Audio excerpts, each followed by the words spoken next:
Hey, we're back with our second video in this series on Colossians 3:15 through 17. This time we're going to talk about Colossians 3:15.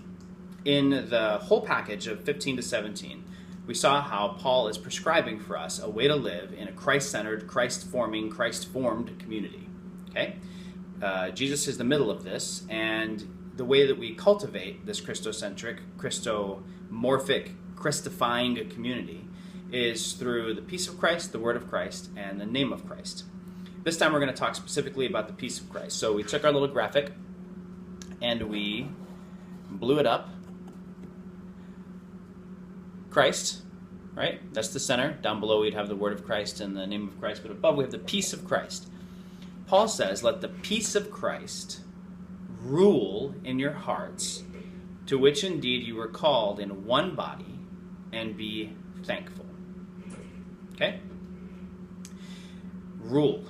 Let the peace of Christ do what? Let it rule. Okay.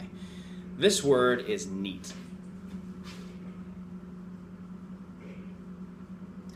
It means to arbitrate or to go between.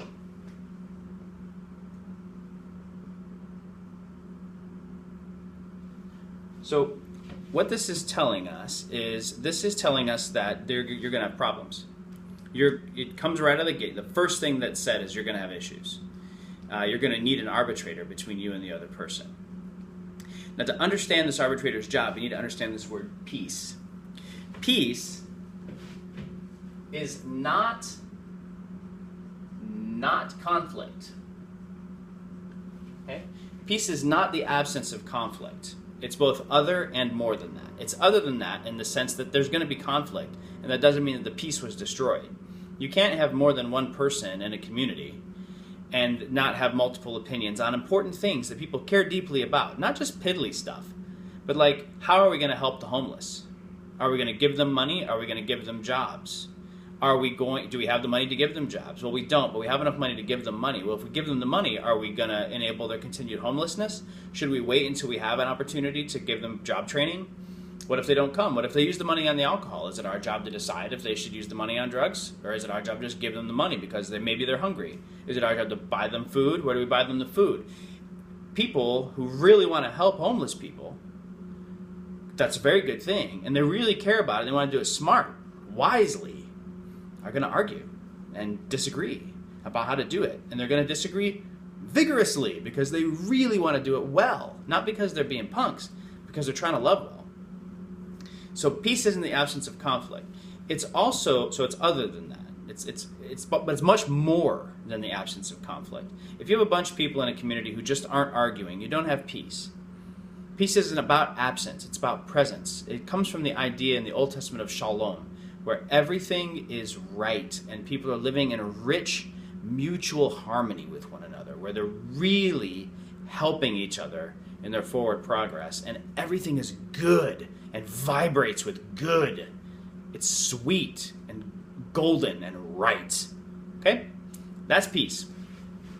We want that kind of peace to go between us when we disagree.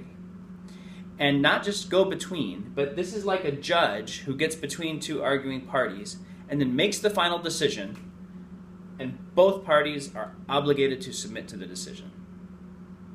It's not let the peace of Christ kind of get between you guys, and then whoever wins stays, and whoever doesn't walks off and finds another community that doesn't argue with him.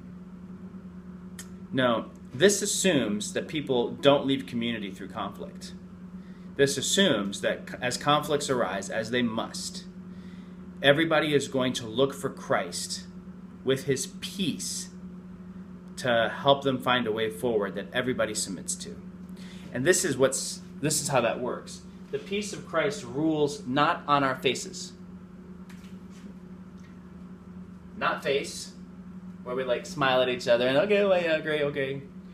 Not lips, where we give lip service to peace and say everything's good and everything's not good. The peace of Christ rules in our hearts, all the way down inside us where the conflict started, all the way down where our deeply held values are. We let Jesus make us okay with the other person and the other person okay with us all the way down inside. way down in our bones, in our hearts, in our cores. So the peace of Christ rules all the way in, all the way out. As people learn to live together like that, submitting to the well-being of the community over the well-being of them, submitting to the rule of Jesus in them and in between them, and trusting Jesus to rule in the other people too. As this happens, we become communities that aren't constantly anxious about who's going to leave, constantly trying to manage one another's expectations, and constantly trying to come out on top, constantly trying to make sure that our way is the way that things go. We actually become people whose hands aren't carrying all that garbage anymore, and our hands are free to help.